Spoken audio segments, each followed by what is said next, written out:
Fire in the hole, fire in the hole, fire in the hole.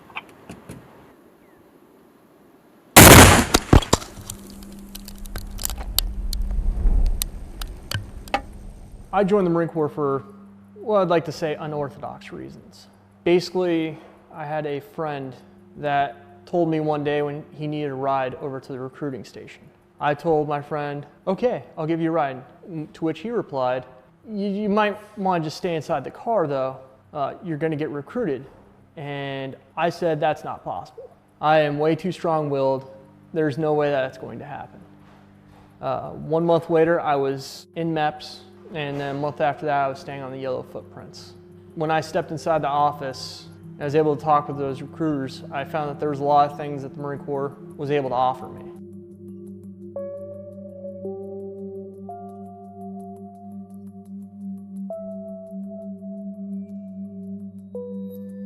The Explosive Ordnance Disposal job field is a master of nothing, jack of all trades. You can't learn everything that is required for you to learn, because at the end of the day, you're going to forget the stuff you learned in January when it's December. It's going to be time to relearn it again. And that appealed to me greatly.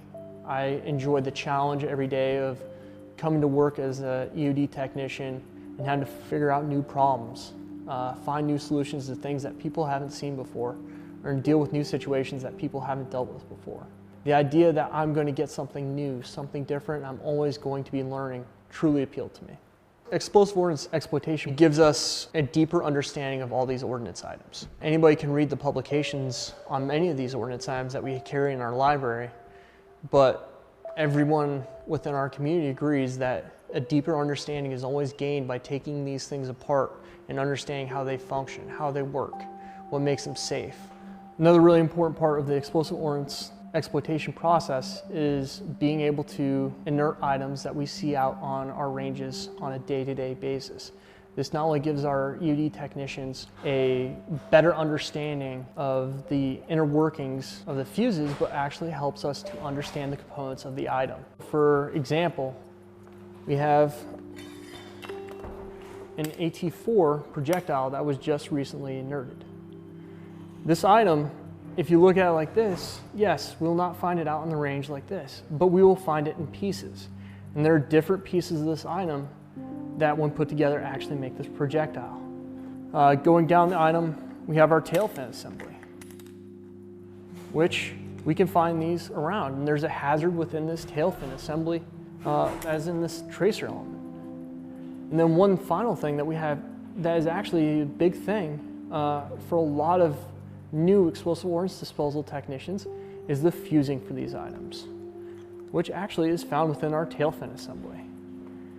This thing is made out of a clear plastic, and more or less, if you see this out in the ranges, there may be an idea inside of somebody's head that this is not an ordnance item. This gives us that training ability to show people, if you see this, this has a live detonator inside of it, is not something to be messed with.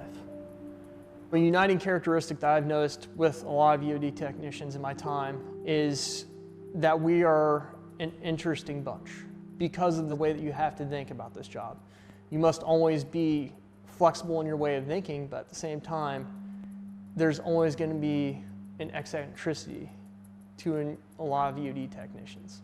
You learn in general that when you tell somebody you're going to go do explosives work, it takes a very interesting person to say, that's a good idea. I want to go play with that. And when you start talking with these individuals, it's not just a kind of insanity. These are some very intelligent and skilled individuals. When you meet a lot of these people that have these very different personalities, that kind of tends to draw other people along. And for me, some of the people I talked to really drew me into the program. I enjoyed the thought processes that they had behind what they were doing. And I enjoyed the fact that it always appeared that there was some thought process. And that these were, while very strange individuals, experts in what they do.